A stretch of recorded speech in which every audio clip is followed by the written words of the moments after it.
Well, hi, welcome to my latest video. Well, this one is going to be a project that I mentioned in my retirement video recently. It is the building of a kit, the PiDP-11, which is a PiDP-1170 replica, somewhat reduced in size, obviously, and power draw and everything else, because the actual brain of it is a Raspberry Pi. So you connect the Raspberry Pi, there's a connector on the back of it that allows you to load special software. From what I've seen of other people who've played with this thing, it actually works like an 1170 the way I used to work on it. By the way, that's the main reason I want to do this. Sort of nostalgic, because in my second job, my first job was repairing mainframe computers, which I'm not going to get one of those things, a B4700 from Burroughs.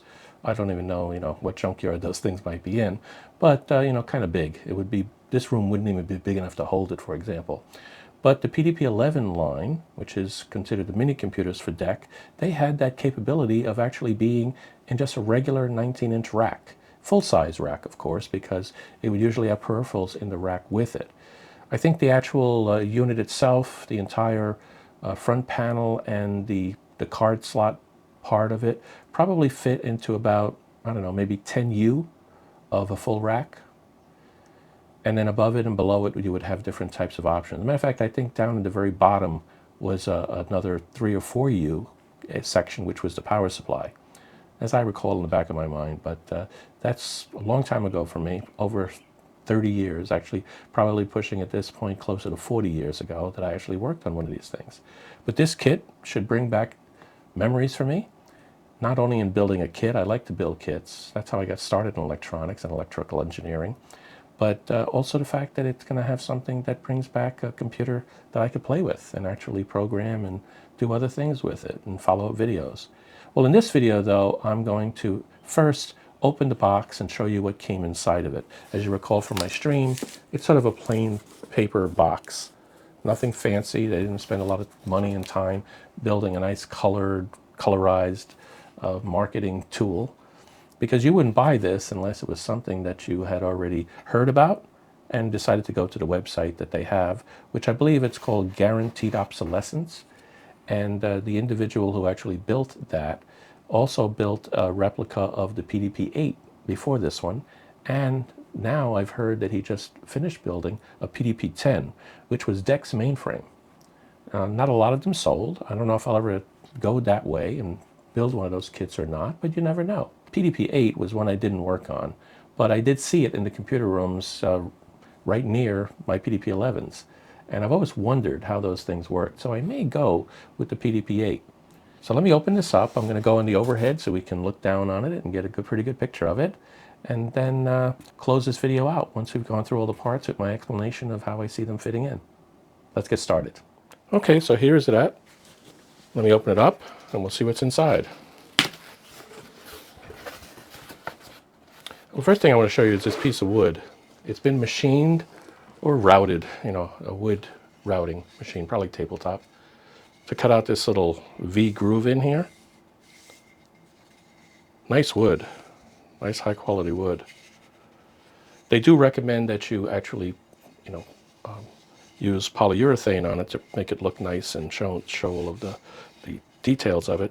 I may do that, but if I do, I probably, which I believe this is the front here, because the machine sits back in here and comes straight up, I may paint this black in the front. The reason I would do that is when it's in the racks were plaqued for these units, the real big ones that I used to work on. So I might want to replicate that look. Put this aside, let's take this out of here. It seems to be wrapped pretty well. Let me start taking it out of here. Oh, there's a correction sheet in here, it looks like. That's really very common with the big thing. When I used to install these things, there was always some change you had to make. They've changed the way those knobs are going to be spaced out properly. So I will follow that sheet when the time comes. What I did do is I threw the Raspberry Pi in here. Now I didn't open this up yet, I just sort of snuck in a formatted and updated with the Pi software little, I think it's a 128. Let me open it up just so you can see what it looks like. This has not been opened up yet. Yep, And I made some labels. The labels are for this little plastic case here. They're transparent. And I believe, well, let's see, what is this? 128 gig? Yeah, 128 gig SD card. So that'll be the disk drive that'll go in there. And then we have the Pi itself. It's a Pi 4 was what I bought for this one. It can use any Pi up to Pi 5. I decided that I wanted to make it so that, you know, we were more in line with the type of power that I need for this. And this is overkill too. A Pi 3 would work just as well. But I may want to run some of the other applications on it at the same time, and so the extra power will help me with that. I put this away now. Put that off to the side.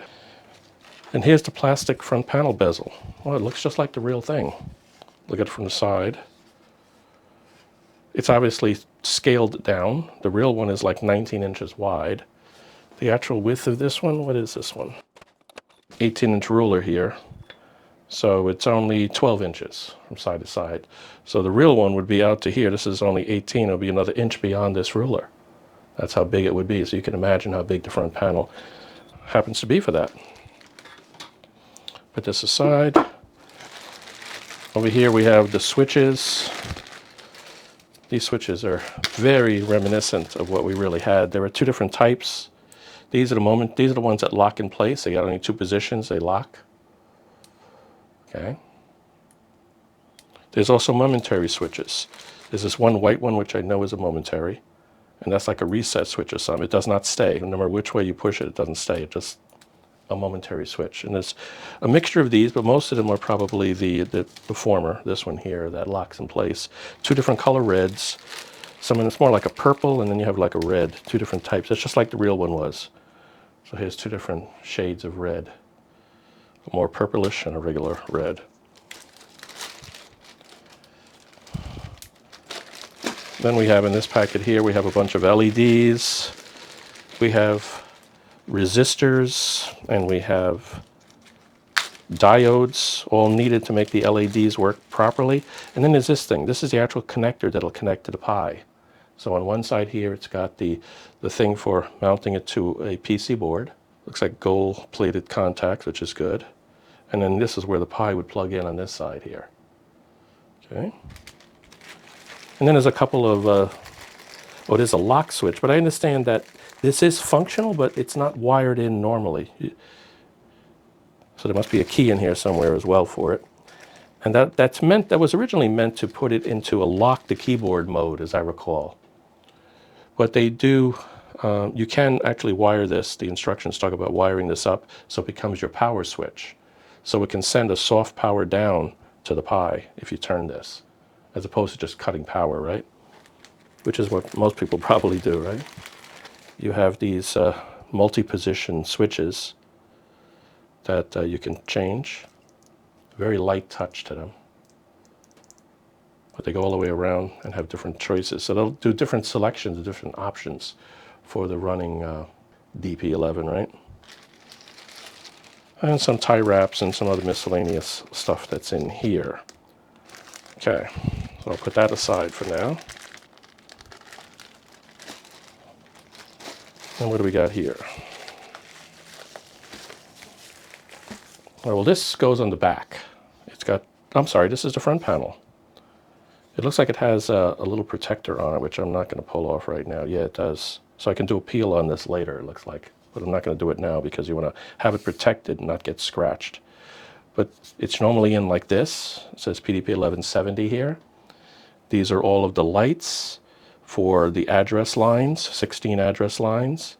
And then these are all the options. These are where the knobs go that you turn them to select different options here. And it has all of the same lights as the real PiDP-1170. So I'll put that aside. And this is how it would go, by the way. It would go inside the front panel like this. And that really looks like it. And then you can imagine the switches that are over here, the two different color switches, purple and the red. Okay, so that's that. And as we keep on moving, oh, the next thing is the actual PCB board. This is where I have to do all the soldering, and there's soldering on both sides actually. On the one side where it has the actual diagrams that show you the components, just like a regular kit years ago that I did for Heathkit, it gives you the idea. I got it upside down. It gives you the idea that you can put things in. It tells you what the direction it should be in with little notches on the various integrated circuits that it has, and wherever else it needs to know that the diodes have a direction shown. You have to put them in the right direction, so we'll be talking about that. And what you have here is a section that is optional. You can buy these Max 232. They are dual RS-232 ports in each one of these integrated circuits. So this could have 2 and this could have 2. It has to have supporting capacitors on it. Okay? And then this can actually be shown on the rear panel. If we decide to do that, if we take the rear panel, it actually has cutouts for that. So there are 4 cutouts for 9-pin RS-232 connectors, which I believe I already have those because I used to make my own cables and I never got rid of the stuff. Or you can use the 25-pin. I may do a mix of both because I do have both, or I may just do all 9 because what you normally connect to this would only have the 9-pin anyway. Then you have other ones, things like a place you can put a mounted RJ45 connector so that you can connect this up to the Pi. And you can network it, hardwire network it. And the same thing for a HDMI connector, a panel mount connector for that. And over here, I think this is the smaller panel connectors for that as well. This is full-size HDMI, and that's the micro HDMI. I believe that's the case. Or you can just put the wire through here, the barrel connector for a round power cable, if let's say if you had a Pi 3, which you would need to have that, right? And then you have other connectors here for various functions that you could use. These could connect up to the USBs that's on the Pi, and other connections that might be available to it. So everything could come out the back, and you don't have to take the back panel off in order to take advantage of it. So with that, there's a couple more things here. These are templates. I believe this snaps apart. I'm not going to do it now. This is the template to get all of the LEDs lined up in the right place. That way you know exactly that they're properly aligned and they're reaching far enough in order to show properly through the front panel bezel, right? This thing here. Because this is transparent, right? See the transparency is in the back of it. If I flash a light through it, you'll see what I mean. You can see the light coming through the transparencies, right? So you want to make sure they line up with that. And then these help you align the switches. I think one goes at the bottom of the switch and one goes at the top of the switch. The one at the bottom of the switch, I believe that'll stay in place. They are labeled accordingly for the various switches that you need there. The top one you only temporarily have on. There was some tie wraps that was inside the miscellaneous parts kit, and they describe how you can use the tie wraps to hold this in place until you've soldered down all of the switches and have them in one straight line, because that's what you want. You want them in one straight line. Some of the ones I saw where other people built this online, they weren't that straight. So I'm going to try to be very careful. Maybe I can come up with a way of improving this. We'll see. So those are the templates, the board, and I think that's about it. Yeah, let me just go ahead now and get everything put back together again. But this will be part 1A, which is just showing you all the parts on it, which is what we're doing here. If you look down at the bottom of the video, you'll see a bunch of links.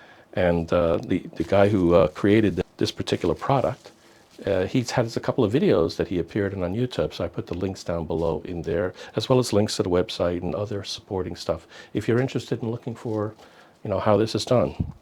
Okay? So with that, I thank you for watching, and stay tuned for the next video where I start putting this all together. Okay?